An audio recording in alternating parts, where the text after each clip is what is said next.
Our card this week is Kellie Poppleton, the 9 of Hearts from California. I've been looking forward to sharing Kellie's case with you all because it is so close, and I mean like investigative inches away from finally being solved.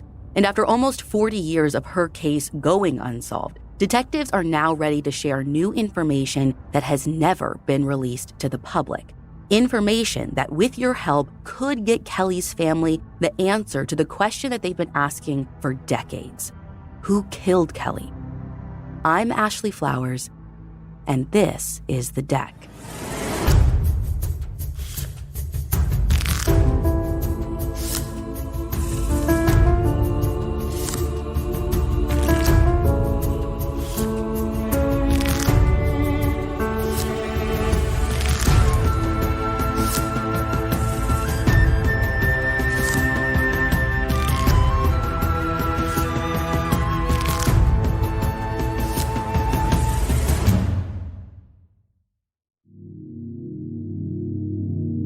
It was about 5:30 p.m. on Friday, December 2nd, 1983, and this evening was anything but normal for a man named Hans Kruger. Unlike every other Friday night before, Hans wasn't just leisurely making his way home. Something happened on his drive, and when he tore into the driveway of his small California mountain town home, he rushed to the phone to make this call. My name is Hans Kruger. I live at 1000 Killcare Road in Snow, and on my way home tonight I spotted a body on the side of Killcare Road at approximately 500. 500 what, the address? Yeah, it was about halfway between Snow and my house here at 1000. Were you certain it was a body? Yes.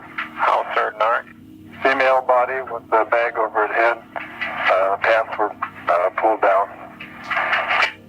At about 500 Killcare? At about 500 Killcare. After hearing this call, which was edited down for clarity, by the way, the operator wanted to dispatch an ambulance as well as law enforcement. The thing is, Sonoma, California is a tiny town, like less than 1,000 people, so it didn't have a police department or a hospital. So in addition to sending units from the county sheriff's office and an ambulance from the nearby town of Fremont, operators dispatched the local Sonoma Fire Department. 2 firefighters were the first to arrive on the scene at 5:40, just under 9 minutes after that call came in. When firefighters arrived, they saw exactly what Hans described. On the side of the road was a woman's body. Her blue jeans were pulled down around her knees, and there was a brown garbage bag over her head. She was only wearing one shoe, and according to firefighters, she was twisted in a weird way, almost like she'd been thrown out of a moving car. Firefighters couldn't find a pulse and immediately wanted to start CPR, which meant they needed to get the bag off her head. It was secured with a black coaxial cable, like the kind that runs cable to your TV. When they cut it off, they found another bag underneath it that said "Welcome to Korea" and "Duty Free" on it. And they also found a gray men's sweater. Now, it's not clear whether these 2 items were also over her head or if they just happened to be inside the garbage bag. But regardless, as soon as firefighters were able to get everything off, they could see that the young woman's head was covered in blood. They quickly cut off a red polka dot necktie that was tied tightly around her neck and started CPR. Evidence be damned. At this point, they were trying to save her life. After about 5 minutes, the ambulance from Fremont arrived. They loaded her up and got her to the hospital by 10 after 6, where doctors continued their life-saving efforts. While medical personnel were fighting to save her life, deputies with the Alameda County Sheriff's Office were arriving at the scene where she was found. Since the woman had already been taken to the hospital, there wasn't any chance of preserving the crime scene. But detectives were able to catalog the evidence that had been cut off of her and left at the scene: the 2 bags, the sweater, the cable, and the necktie. They also took measurements and photos that were obtained by our reporting team, which you can see on our website, thedeckpodcast.com. It wasn't long before detectives got the news. The victim had been pronounced dead only about 10 minutes after arriving at the hospital. Patrol units went out to the hospital to see if they could identify the woman. Unfortunately, they couldn't find any form of ID on her, so her name was still a mystery. But as soon as the deputies saw the woman's injuries, one thing was certain. They were dealing with one of the most brutal homicides the area had ever seen. The trauma to her head was severe. She had a large open cut on her chin, a skull fracture above her right eye, and several other wounds on the back of her head that were still bleeding. While they knew she'd been pretty severely beaten, they wouldn't know the full extent of her injuries until the autopsy, which was scheduled for the following morning. That autopsy was performed by Alameda County pathologists, and they determined that the victim's cause of death was asphyxiation due to strangulation. Not manual strangulation, but more like with a ligature, such as the necktie or the TV cable. And she had multiple blunt injuries. They also concluded that she had been sexually assaulted. And while they still didn't know who the woman was, they estimated that she was somewhere between 18 and 22 years old. She had short, reddish-brown hair, blue eyes. She was 5'5", 123 pounds, and she didn't have any scars or tattoos.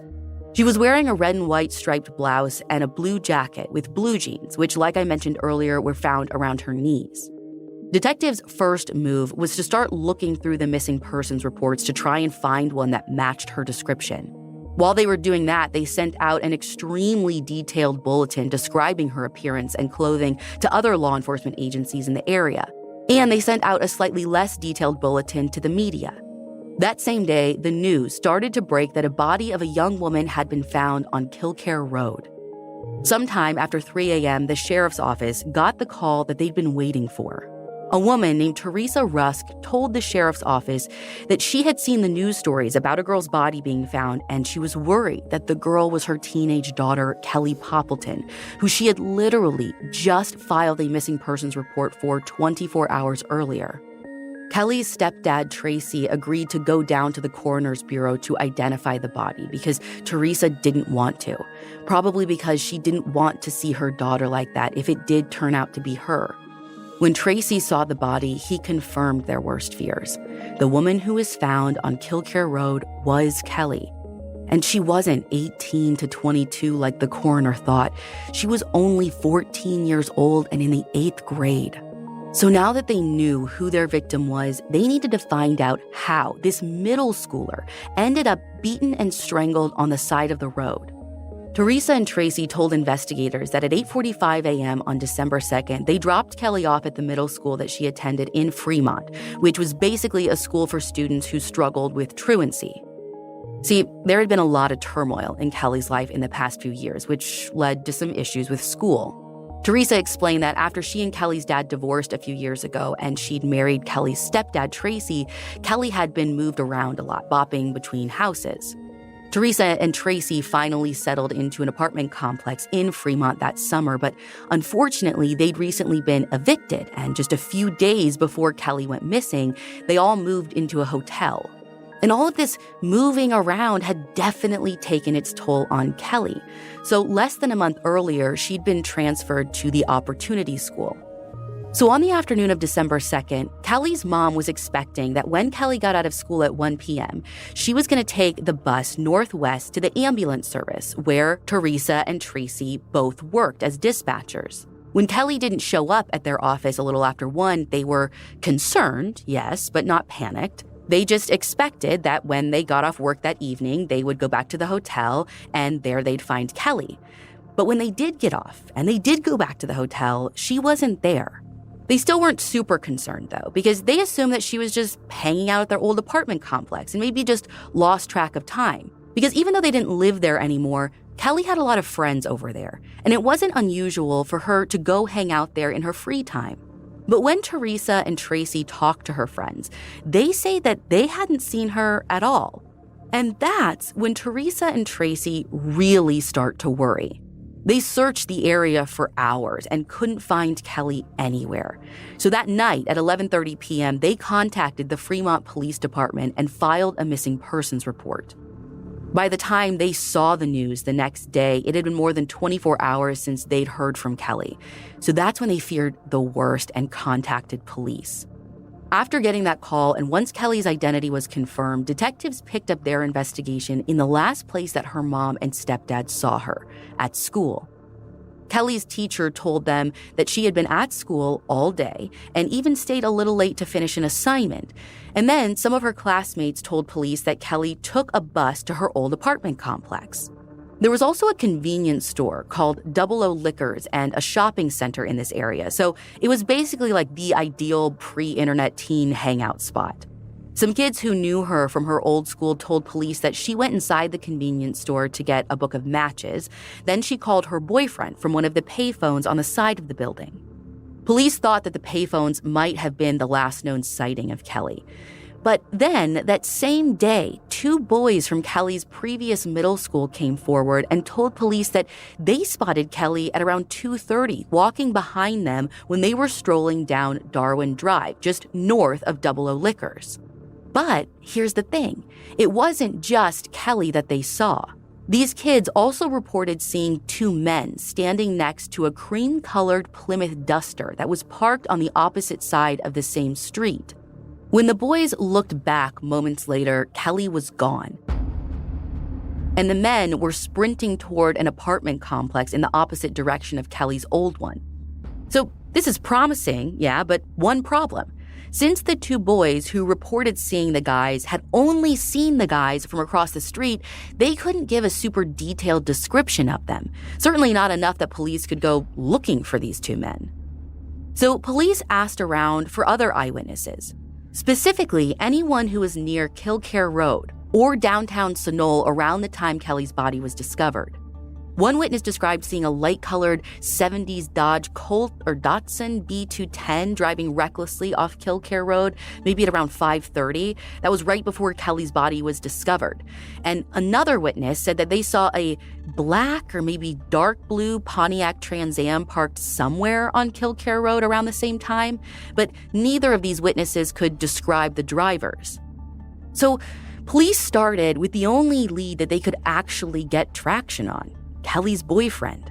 There wasn't a specific reason why they suspected him, but from what they'd been told, he was one of the last people to hear from her, so they definitely wanted to talk to him. Kelly's mom actually knew her boyfriend and approved of the relationship, so he wasn't hard to track down. He was an 18-year-old man named Mitchell Reese. Mitchell Reese agreed to an interview, and to detectives' surprise, he claimed that he hadn't gotten a call from Kelly that day, which directly contradicted what Kelly's old classmate told police. Mitchell agreed to take a polygraph, and he passed. But detectives weren't fully satisfied, so they got the phone records from the payphones outside of the convenience store and determined that no calls were made to his number. He was telling the truth. So detectives moved on. For a few days, detectives thought the leads in this case might have been drying up. They didn't know where else to turn. But then, on the evening of December 9th, a week after Kelly's body had been found, police got a call from a woman that led them to a shocking confession.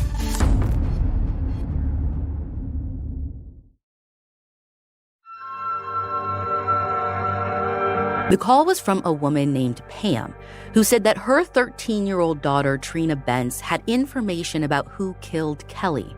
Investigators dropped everything and headed to their home in the wee hours of the morning on December 10th. And what Trina had to say absolutely floored detectives. And buckle up, because this story is quite a bit to unpack. Trina told police that she, Kelly, and another 13-year-old girl who we're going to call Beth all sold drugs for a man who she knew only as Mario. She told investigators that Mario lived in her apartment complex, which was right by where Kelly used to live. According to Trina, Mario and a 17-year-old boy who also sold drugs with them and who we're going to call Chris had recently gotten into some legal trouble. And they thought that Kelly had snitched on them.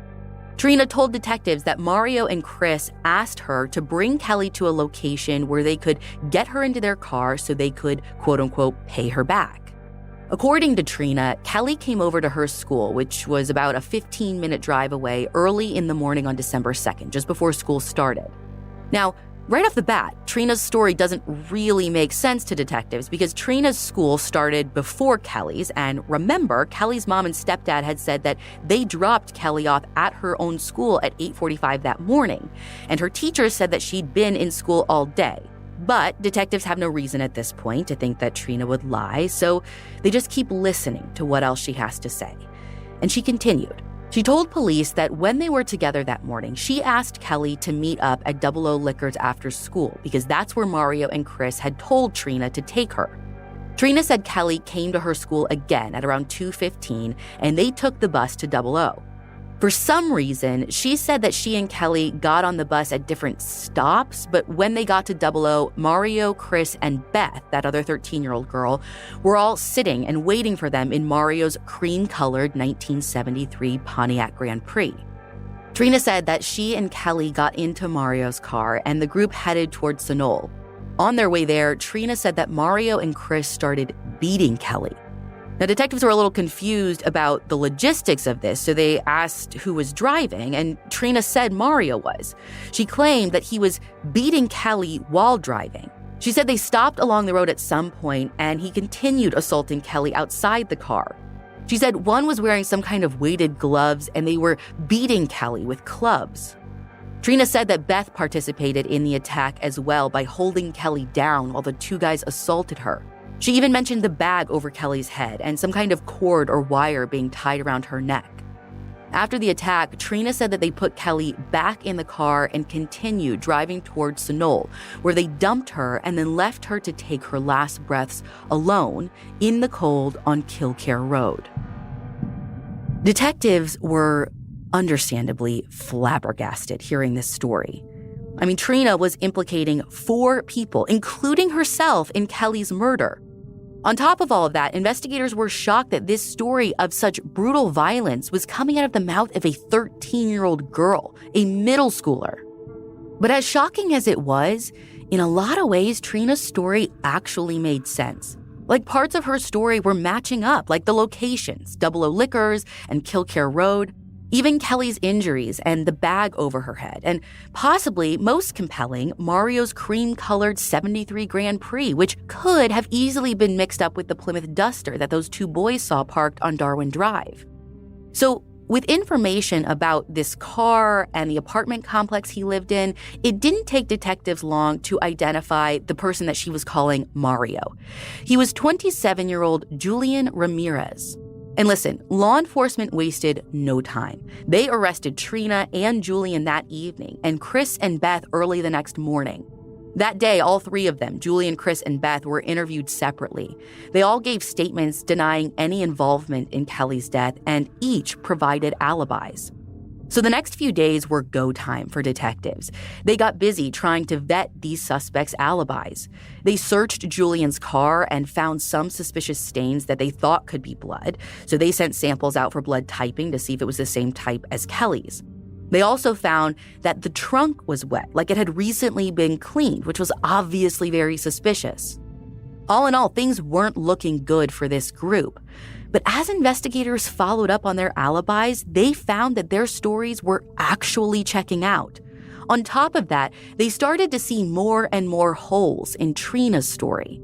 Detectives interviewed her multiple times over the following days, and as they did, small details in her story started to change. For one, she told them that instead of riding the bus to meet Mario and Julian, she and Kellie had actually gotten picked up by him, and they had all gone to 00 Liquors together. She also changed her story to implicate her boyfriend at the time, which definitely had detectives scratching their heads. So not only was the story changing, but as detectives were trying to corroborate what she was saying, that's when they really saw that things weren't adding up in a big way. Specifically, they were looking at the timeline after school. That's what didn't make sense. Because Trina's school day ended at 2:15, and her school was like 15, maybe 20 minutes away from where Kellie had last been seen at 2:30. So for Trina's story to make sense, she would have had to make the 15-minute trip, which would have inevitably been longer by bus. She meets up with Kellie, and they have to be on their way in Julian's car in just 15 minutes. So it could still technically be possible if witnesses had gotten the time maybe slightly wrong or if the bus had been running ahead of schedule or something, but it was definitely a stretch. It's at this point that police went and talked to Trina's brother, who often looked after her. And that's when Trina's story really unraveled. He said that on December 2nd, he and Trina had gone home together after school, and they'd gotten off the bus at 3:05, 35 minutes after Kellie had last been seen. At this point, detectives were really struggling to make Trina's story work. So they went to go question her again and ask her, what was she not telling them? For this episode, our reporting team traveled all the way to California to talk directly to Detective Patrick Smith with the Alameda County Sheriff's Office. He's working on Kellie's case today, and he told us what Trina told detectives this time. Now let's get down to the truth. What is really the truth, Trina? Because now you're saying some other guys involved. And she says, none of it's true. I wasn't there. The investigators were, I think, really kind of stunned. Like, how would you have known some of these things that you've told us, Trina? And she basically said, I read the news reports. I read the news articles. I watched news reports. I basically just used that. And the questions you asked me and the things that you said, I made the whole thing up. Police were not just shocked, they were a bit embarrassed. Here, they had 4 people behind bars based on this teenager's story, which now she said was all a tall tale. Detectives were also able to test the stains in Julian's car against Kellie's blood, and they didn't match, which just confirmed what they already knew. They'd wasted precious days on a completely fabricated story. They released Chris and Beth without charging them, but they kept Julian in jail because of a parole violation, though they dropped the charges for Kellie's murder against him. As detectives pressed Trina on why she made up the story, she said that her mom had pressured her to come forward, and because of some unrelated trouble that Trina had recently been in, she absolutely refused to believe that her daughter wasn't involved somehow. Trina described a really rough home life, one that law enforcement didn't feel comfortable sending her back to. So even though the other 2 teens were released, Trina was actually held in protective custody for almost 2 more months until a judge ordered that she be placed into someone else's care on February 17th of 1984. I couldn't find any follow-up on what happened to her after that, but I can only hope that she got the help and support she needed.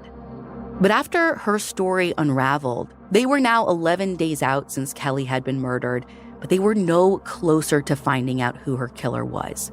So detectives turned toward the physical evidence, specifically the items found on Kellie's body: her clothes, a dark-colored garbage bag, that white bag that said duty-free and welcome to Korea on it, the TV cable, the men's sweater, and the red necktie. And the first thing they honed in on was something strange that the crime lab technicians found in Kellie's jeans. It was in that, watch pocket, that little pocket inside the regular pocket that no one really uses. Well, in there, they found a folded up piece of paper with 7 numbers written on it.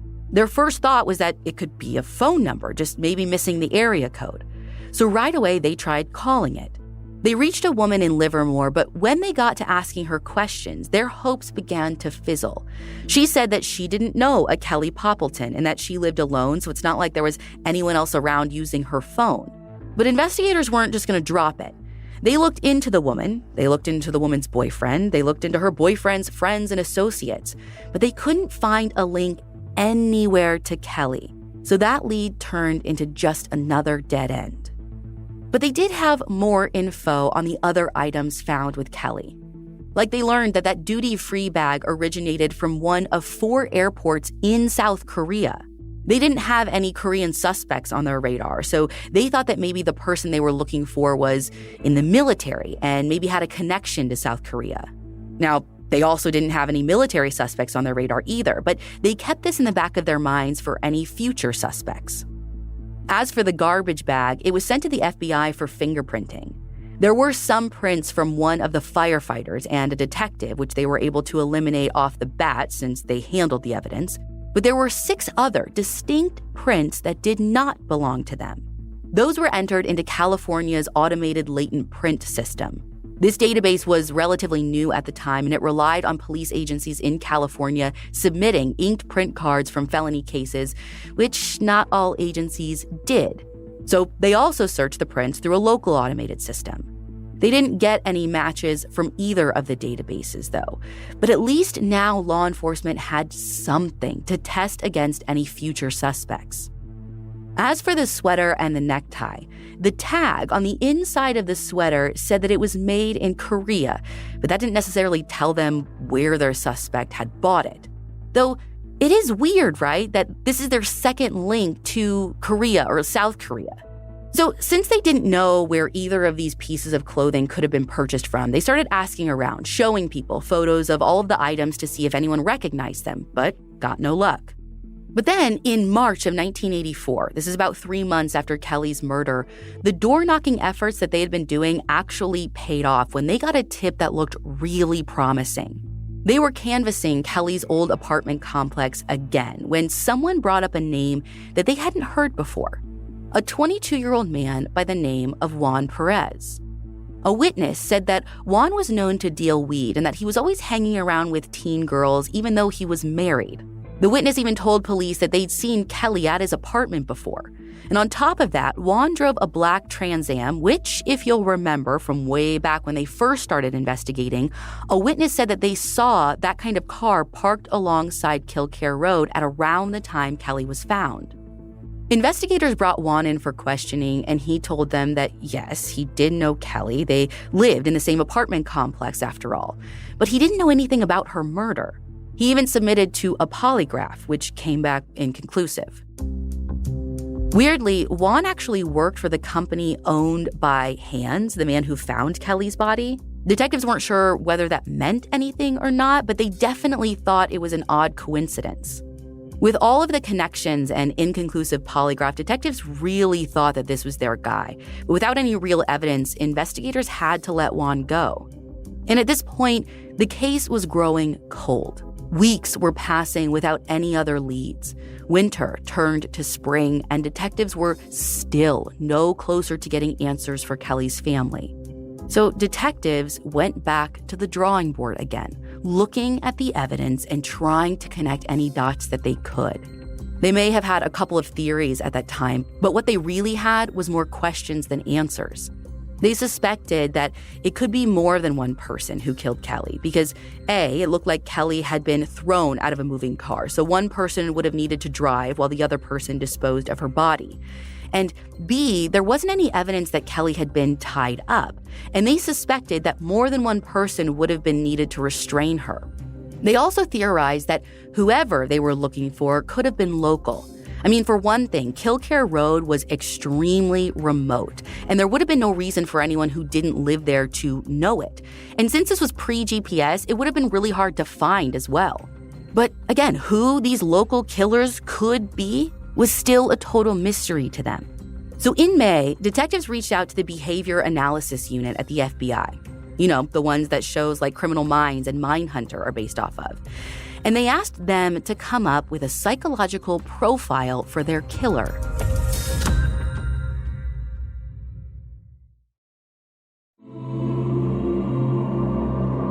The BAU told them kind of what detectives had suspected.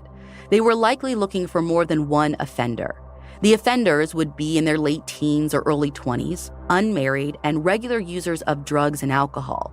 So, this was helpful in giving them a pretty good idea of who they were hypothetically looking for, but police didn't have anyone to test this profile against. And from what it sounds like, the FBI profile was actually pretty general. But over the next year, detectives still kept up the work. They re-interviewed people. They followed any new tips that came in, but not a single one was panning out. And by this point, Kellie's case wasn't the only unsolved murder in the area. The East Bay area actually had 3 other cases of girls who had been murdered under similar circumstances to Kellie. The Alameda County Sheriff's Office had actually formed a task force back in May of 1984 to investigate a connection between Kellie's case and 2 others. And then, when a 4th girl was killed in November of that year, they added her case to the list because they thought that they could be dealing with a serial killer. The 3 other girls who were killed were 14-year-old Tina Fales, who was in middle school, and 2 high schoolers who were both 18. Tina had been stabbed to death, and the other 2 girls had been sexually assaulted and strangled like Kellie. All 4 bodies had been left in secluded areas within a 15-mile radius of where Kellie had been found. And they had clear similarities in victimology. But Besides the circumstances, investigators didn't have any physical evidence to connect any of these cases together. But at this point, no lead was too far-fetched for detectives. They even looked into the infamous serial killer pair Charles Ng and Leonard Lake, comparing Lake's fingerprints to the ones found on the garbage bag, but nothing matched with that either. As the years passed, frustration mounted for investigators and specifically for Kellie's family. We actually had the chance to talk to Kellie's sister Amanda for this episode, and she talked about what her family was thinking as these leads in Kellie's case dried up. At the beginning, my mom was very confident that there was a suspect they had. She wouldn't tell me who. I don't know if it was the Ramirez guy she was referring to or not. But she said that there was something happened and something happened and the investigation went off the rails with the whole Trina thing.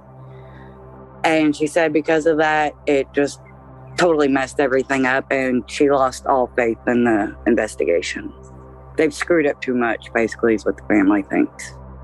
But the one thing that wasn't messed up and actually became more valuable with the passage of time was the physical evidence that contained DNA. The Alameda County Sheriff's Office still had everything that Kellie had been found with in their evidence room. Both bags, the TV cable, the necktie, and the sweater. So in 2004, after sitting in an evidence room for more than 2 decades, all of the evidence was sent to the Alameda County Sheriff's Crime Lab, where they were able to develop a full male DNA profile. Right away, they uploaded the profile to CODIS, but they didn't get any hits. Now, this was a blow to the investigation, but not a surprise. By that point, investigators knew that their suspect wasn't just going to fall into their laps. So from 2005 to 2014, 2 Alameda County cold case detectives traveled around the country trying to find a match to the DNA, even traveling as far as Canada. They conducted what Detective Smith called a DNA dragnet, testing any past persons of interest to rule them out once and for all, and anyone else who had come up in theories or speculation throughout the decades. Even after years of looking, they still couldn't find a match. But now that they had a DNA profile, they knew for a fact that this case was solvable, and they weren't going to give up now, not when they were so close. By 2011, all 3 cases that could have been connected to Kellie's, Lisa's, Tina's, and Julie's, all had been solved using DNA evidence. But none of the defendants in those cases matched the DNA for Kellie's killer. In fact, none of those cases even turned out to be connected. So in 2016, detectives decided to take a chance on a new way of identifying suspects through a company called Parabon Nanolabs. When you conduct DNA work, let's say our crime lab was to do some swab cutting, whatever it is, and they end up doing the DNA processing and they end up getting something. They have the extracts that produce this result. A lot of times they'll have leftover the extracts of that exam. And basically it's a liquid form of whatever's left over from that exam. So when we had our evidence that produced our unknown profile, we had those extracts sent to Parabon. Parabon then did something called phenotyping, where they came up with a profile of what the suspect might have looked like based on their DNA and then created a computer-generated composite sketch. And that's when investigators got back something that they had never considered.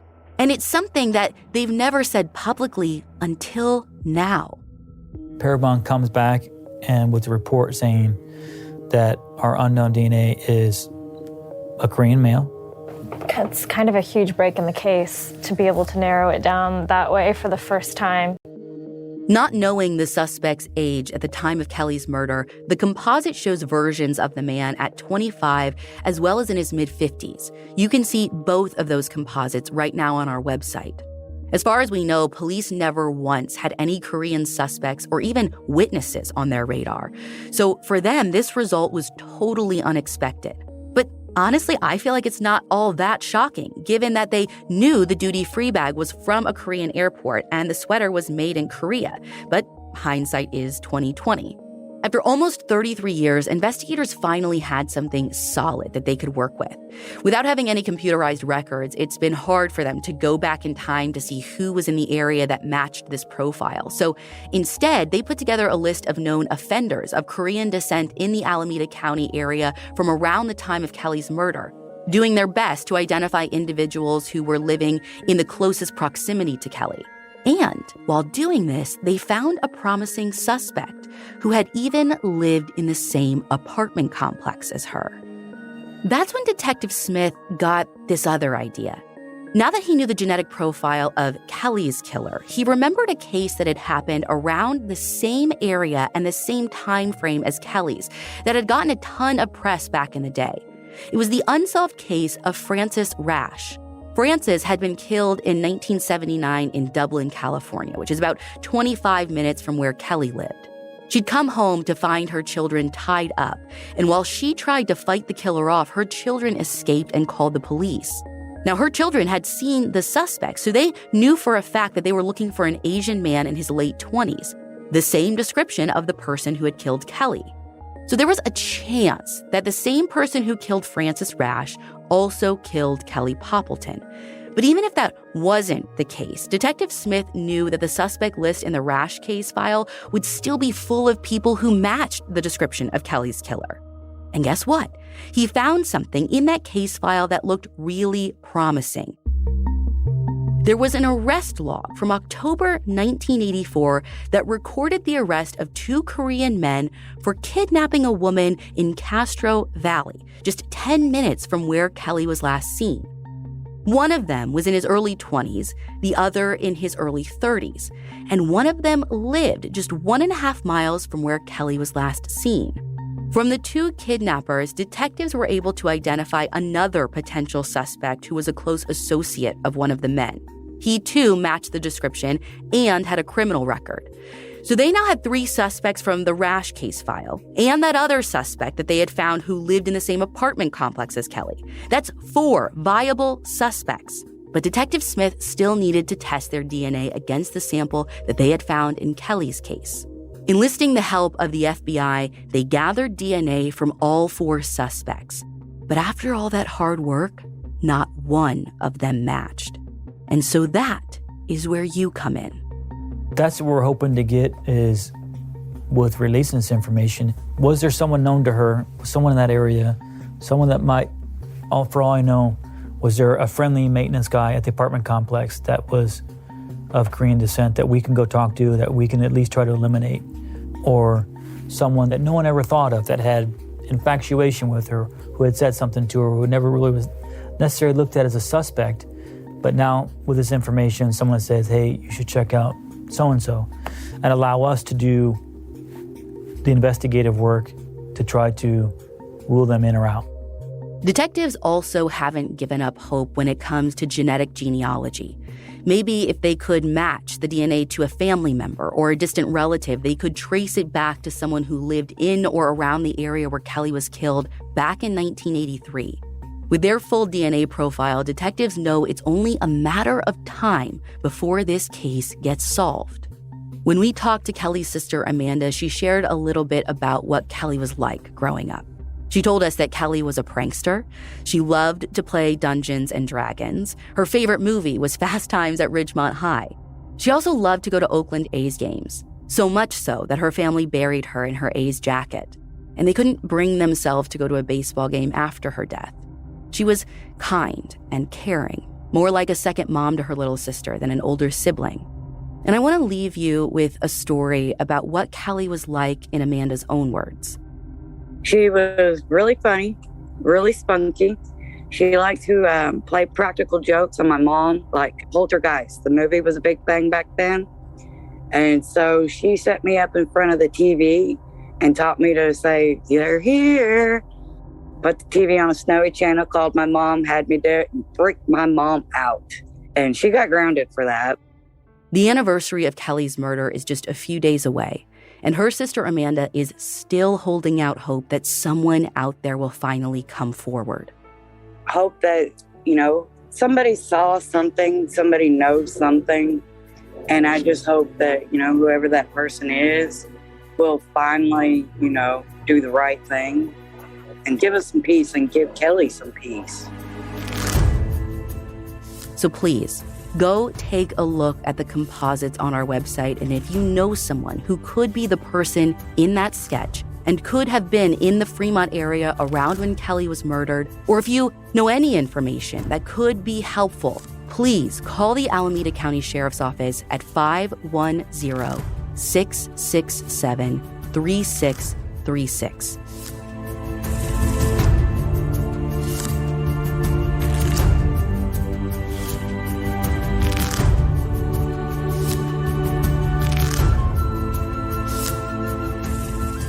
The Deck is an Audio Chuck production with theme music by Ryan Lewis. To learn more about The Deck, visit thedeckpodcast.com. So, what do you think,